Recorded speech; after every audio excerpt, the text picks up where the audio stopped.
प्यारे बच्चों, प्रस्तुत है वर्ग 8 का विषय सामाजिक विज्ञान।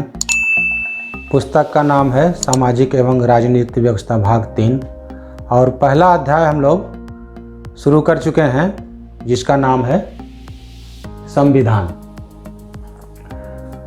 बच्चों, हम लोगों ने पिछले क्लास में जाना कि संविधान किसे कहते हैं।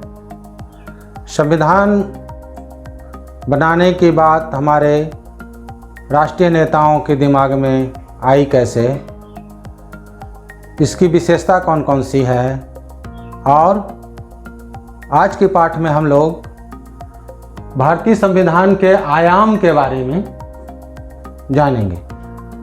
बच्चों, भारतीय संविधान का आयाम, तो आयाम का मतलब है कि भारतीय संविधान में वो कौन कौन सी बातें शामिल की गई है जो हमारे लोकतंत्र को मजबूती प्रदान करती है, यानी कि मजबूत बनाती है।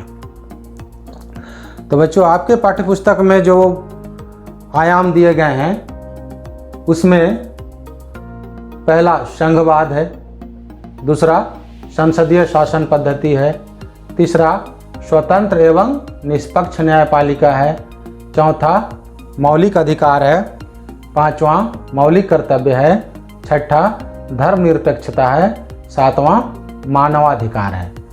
तो इन्हीं आयाम को हम एक एक करके समझने का प्रयास करेंगे। इसमें बच्चों संसदीय शासन पद्धति और स्वतंत्र एवं निष्पक्ष न्यायपालिका, ये दो विषय अलग से आपके पुस्तक में अलग पाठों में दिया गया है। विस्तार से एक पाठ यह है, दूसरा पाठ यह है, तो इसको हम संक्षेप से जान लेंगे और आगे जब पाठ आएगी तो इसको हम विस्तार से जानेंगे। तो बच्चों, शुरू करते हैं संघवाद से।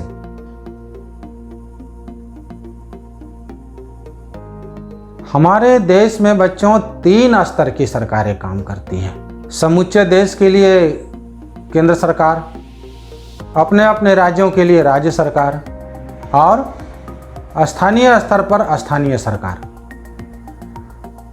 बच्चों, आप जानते हैं कि आपका जो घर है वो कई घर मिलकर एक टोला बनता है, कई टोला मिलकर एक गांव बन गया है, कई गांवों को मिलाकर पंचायत बनाई गई है, और कई पंचायत मिलकर प्रखंड बनता है, प्रखंडों को मिलाकर अनुमंडल बना है, अनुमंडल को मिलाने से जिला बना है, जिलों को मिलाकर प्रमंडल बना है, और प्रमंडलों को मिलाकर राज्य बना है बच्चों, और राज्यों को मिलाकर हमारा देश भारत बना है।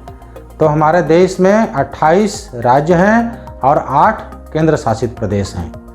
तो समूचे देश के लिए केंद्र सरकार काम करती है, और ये जो 28 राज्य प्रदेश हैं इनके लिए वहाँ के अपने अपने राज्य सरकार काम करते हैं। जैसे हमारा राज्य झारखंड है, तो झारखंड में भी राज्य सरकार है और हमारे झारखंड के लिए वो काम करती है। और स्थानीय स्तर पर स्थानीय सरकार होती है, जैसे हम स्थानीय में पंचायत स्तर हो गया, प्रखंड स्तर हो गया और जिला स्तर हो गया, इस पे हमारे स्थानीय सरकार काम करती है। तो आपने जाना कि हमारे देश में 3 स्तर की सरकारें काम करती है।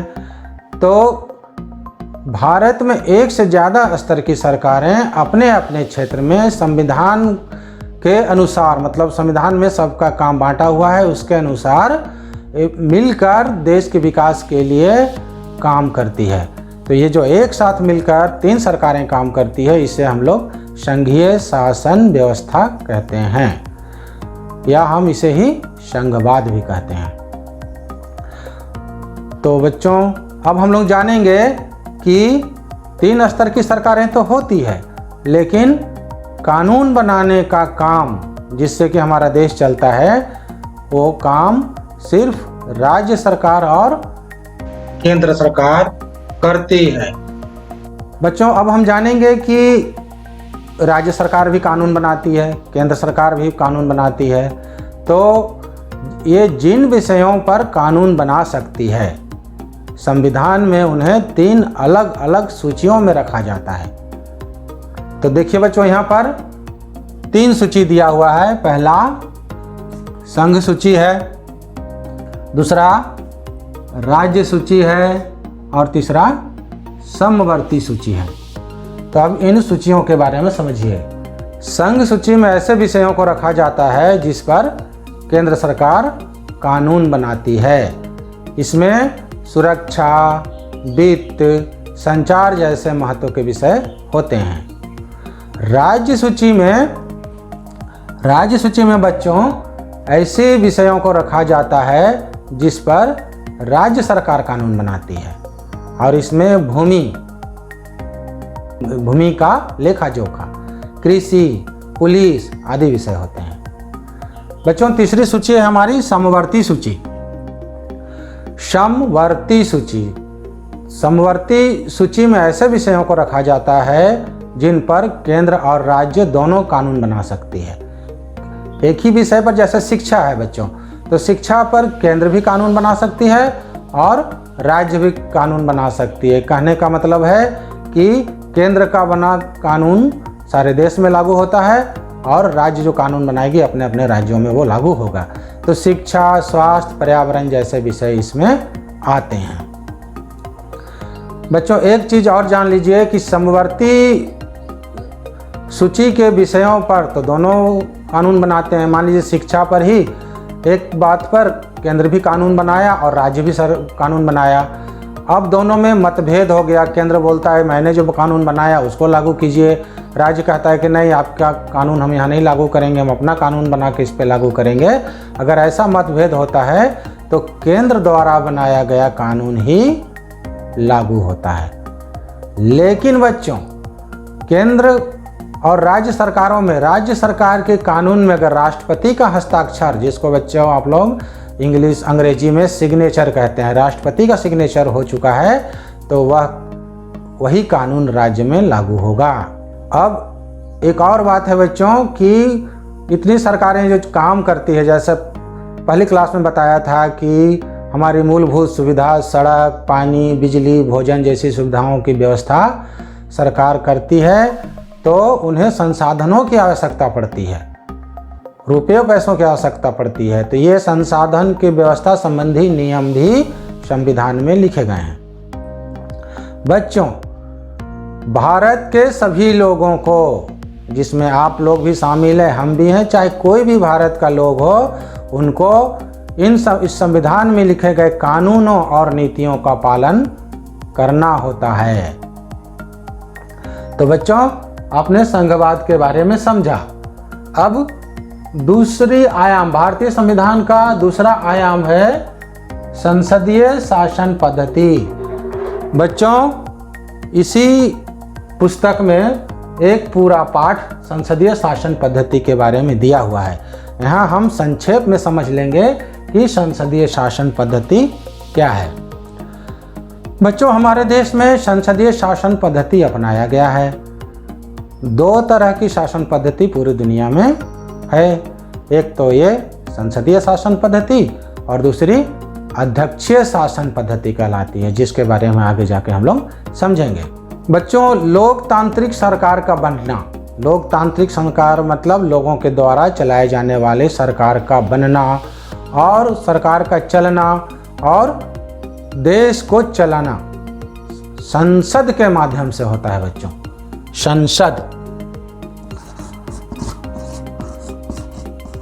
संसद के माध्यम से होता है। बच्चों संसद में कौन कौन होते हैं? देखिए संसद में राष्ट्रपति होते हैं, राज्यसभा होता है और लोकसभा होता है। मतलब संसद जो बनता है वो राष्ट्रपति, राज्यसभा और लोकसभा के मिलने से बनता है। बच्चों आने वाली वीडियो में मैं राष्ट्रपति, राज्यसभा, लोकसभा, विधानसभा ये सबको अलग से विस्तार से समझाऊंगा, लेकिन चूंकि आपके पाठ में संक्षेप में यहाँ पर है कि राष्ट्रपति के बारे में जानिए कि राष्ट्रपति संवैधानिक अध्यक्ष होते हैं। वो हमारे संविधान के अनुसार वो हमारा अध्यक्ष है। बच्चों राज्यसभा क्या है? जैसे अभी हम लोग लोकसभा के बारे में पढ़ेंगे कि लोकसभा लोगों का सदन होता है, लेकिन यहाँ राज्यसभा जैसे लोगों का सदन लोकसभा कहलाता है, वैसे ही राज्यों के प्रतिनिधियों का सदन राज्यसभा कहलाता है। हम लोग आगे पढ़ेंगे विधानसभा और आप लोग 7वां क्लास में पढ़े भी हैं कि विधानसभा क्या है, उसके सदस्यों का चुनाव कैसे होता है। तो विधानसभा के सदस्य जो विधायक कहलाते हैं वो राज्यसभा के सदस्यों का चुनाव करते हैं। राज्यसभा मुख्य रूप से देश के राज्यों की प्रतिनिधि के रूप में काम करती है। बच्चों ध्यान दीजिएगा, राज्यसभा देश के राज्य जितने हैं राज्यों के प्रतिनिधि के रूप में काम करती है।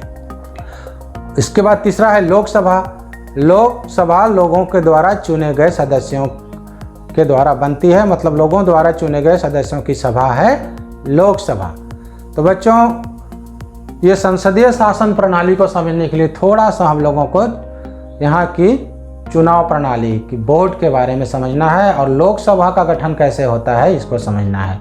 हमने स्थानीय सरकार और राज्य सरकार के बारे में पिछले कक्षाओं में पढ़ा है और वर्ग 8 में हम लोग केंद्र सरकार के बारे में ही ज़्यादा पढ़ेंगे, इसलिए लोकसभा के बारे में थोड़ा सा समझने का प्रयास कीजिए। बच्चों हमारा देश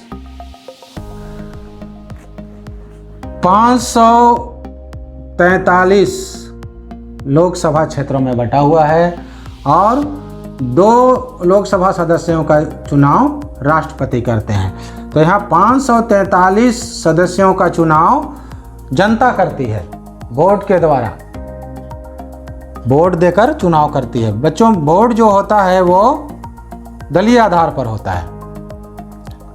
अब इसको और एक बार समझते हैं बच्चे पहले कि 543 सीट पूरे देश में है, इसमें 1 सीट हमारा जिला पश्चिम सिंहभूम में भी है और पूरे झारखंड में 14 सीट है और इस तरह पूरा देश में 543 सीट है और 2 का तो मनोनयन राष्ट्रपति करते हैं। तो हमको समझना है 543 का चुनाव हम लोग कैसे करते हैं।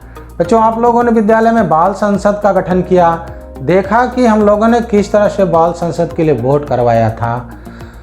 हमें सांसद चुनना था, तो जो छात्र और छात्राएं सांसद बनना चाहती थी उनको आप लोगों ने वोट दिया और जिन छात्र छात्राओं को ज़्यादा वोट मिला, सबसे ज़्यादा वोट मिला, उनको सांसद बनाया गया। और सांसद जब बन गए तो ये सांसद मिलकर अपने नेता को प्रधानमंत्री बनाए और फिर प्रधानमंत्री सभी सांसदों को मंत्री बनाए और विभागों का बंटवारा किए। अब हमारे यहाँ विभाग का बंटवारा हो गया, जल मंत्री है, स्वच्छता मंत्री है, पोषण मंत्री हैं और खुद प्रधानमंत्री हैं और ये सब मिलकर हमारे विद्यालय को सुचारू ढंग से चलाते हैं। ये अपने अपने कामों को देखते हैं और विद्यालय हमारा ढंग से चलता है, तरीके से चलता है। उसी तरह देश को चलाने के लिए ये 543 लोकसभा क्षेत्रों में बांटा गया है और इसमें दलीय आधार पर, आपने सुने हैं पार्टी के आधार पर लोग अपने प्रत्याशी को हर लोकसभा क्षेत्र में खड़ा करते हैं और खड़ा करते हैं मतलब वोट मांगते हैं वो जनता से। और वोट कौन करते हैं? जिनकी उम्र 18 वर्ष या इससे अधिक हो गई है। आपकी भी उम्र जब 18 वर्ष हो जाएगी जिस दिन, आपको उस दिन से आपका वोटर लिस्ट में नाम चढ़ेगा और आप भी वोट देने का अधिकारी, मतलब आपको वोट देने का अधिकार मिल जाएगा। तो ये 18 वर्ष से अधिक उम्र के लोग ये दलीय आधार पर खड़े हुए प्रत्याशियों को वोट करते हैं। तो मान लीजिए वोट लोकसभा का हो गया है और ये हमारा दल है, पार्टी है ARXY। तो दल A को पूरे देश में 50 सीट मिला, ये 50 लोकसभा क्षेत्र में जीत गए हैं। दल R को 103 सीट मिल गया है, दल X को 300 सीट मिल गया है, दल Y को 90 सीट मिल गया है। तो बच्चों यहाँ सबसे अधिक किसको मिला है? देखिए सबसे अधिक ये दल X को 300 सीट मिला है। तो बच्चों एक शब्द आता है बहुमत, कि सबसे अधिक मत किस पार्टी को मिला। तो बहुमत का संख्या है बच्चों 272 जो लाते हैं वो बहुमत कहलाते हैं, वो पार्टी बहुमत में आई कहलाती है। तो ये 300 आ गया है तो समझिए कि ये दल X बहुमत में आ गई है। अब इसे सरकार बनाने के लिए आमंत्रित किया जाता है। अब ये जो जीत कर बहुमत प्राप्त कर 300 सदस्य वाले दल आए हैं, ये 300 मिलकर अपना एक नेता को चुनते हैं और इन्हीं का जो दल का नेता होता है उन्हें ही प्रधानमंत्री निर्वाचित मतलब कि बनाया जाता है, प्रधानमंत्री बनाया जाता है। आगे फिर हम विस्तार समझाएंगे, यहाँ आप समझ लीजिए। अब प्रधानमंत्री बनने के बाद इन्हीं बहुमत दल के सांसदों को मंत्री बनाते हैं और उन्हें विभागों का बंटवारा करते हैं। तो ये जो मंत्री सब बन गए ये मंत्री परिषद कहलाते हैं बच्चों। प्रधानमंत्री मंत्री परिषद हो गए। और आगे देखेंगे कि जो दल 50 सीट लाए हैं, जो दल 103 सीट लाए, मतलब दल ए, दल आर और दल वाई, ये भी तो जीते हैं बच्चों। तो ये लोकसभा में विपक्ष कहलाते हैं।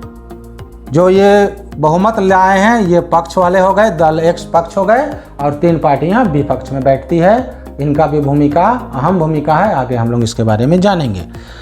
तो बच्चों अब फिर से सुन लीजिए कि मंत्रियों का दल मंत्रिपरिषद कहला गया। और ये मंत्रिपरिषद लोकसभा के उत्तर लोकसभा कौन बन गया? ये पक्ष और विपक्ष मिलकर बन गए लोकसभा। मंत्रिपरिषद का अध्यक्ष प्रधानमंत्री बन गए। और अब ये पक्ष वाले और विपक्ष वाले दोनों मिलाकर एक कार्यपालिका बनता है बच्चों। और विधायिका भी बनता है। आपके पुस्तक में 2 शब्द लिखा हुआ है, कार्यपालिका और विधायिका। तो अब हम लोग समझेंगे बच्चों कि कार्यपालिका क्या है और विधायिका क्या है।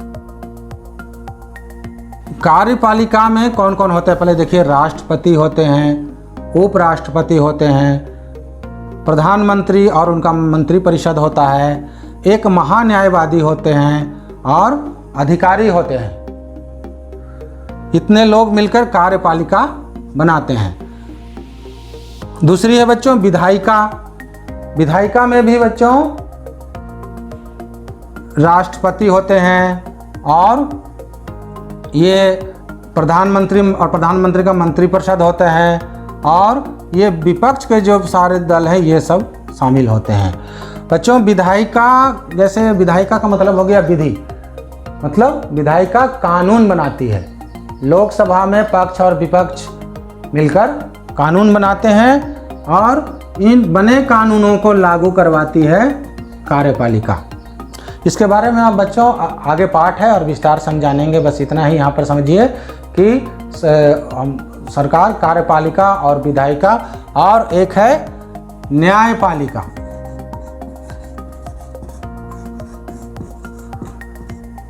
ये लोकतंत्र के 3 स्तंभ भी कहलाते हैं, कार्यपालिका, विधायिका और न्यायपालिका। तो इस पाठ में बच्चों कार्यपालिका और न्यायपालिका के बारे में हम जान रहे हैं। और अगले इसके आगे जो हमारा आयाम आएगा स्वतंत्र एवं निष्पक्ष न्यायपालिका, तब न्यायपालिका के बारे में हम विस्तार से जानेंगे।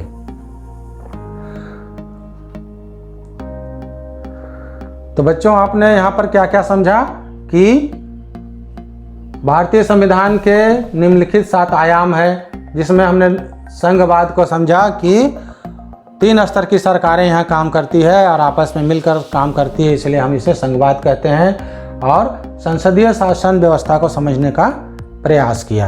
अब अगले पाठ में अगले क्लास में हम स्वतंत्र एवं निष्पक्ष न्यायपालिका और मौलिक अधिकार के बारे में जानेंगे। बच्चों ये तो एक सामान्य जानकारी हुई। आप पाठ्य पुस्तक को बहुत ध्यान से पढ़ेंगे और बार बार पढ़ेंगे तो आपको ये बातें धीरे धीरे समझ में आने लगेगी। एक बार पढ़ने से कभी भी ये बातें समझ में नहीं आएगी। आप समझना चाहेंगे, आप प्रयास करेंगे बच्चों, तो आप जरूर समझेंगे। ये हमारे देश से जुड़ी है, देश चलाने के नियमों कानूनों से जुड़ी है, ये आपको जानना बहुत ज़रूरी है। बच्चों आप लोगों का बहुत बहुत धन्यवाद।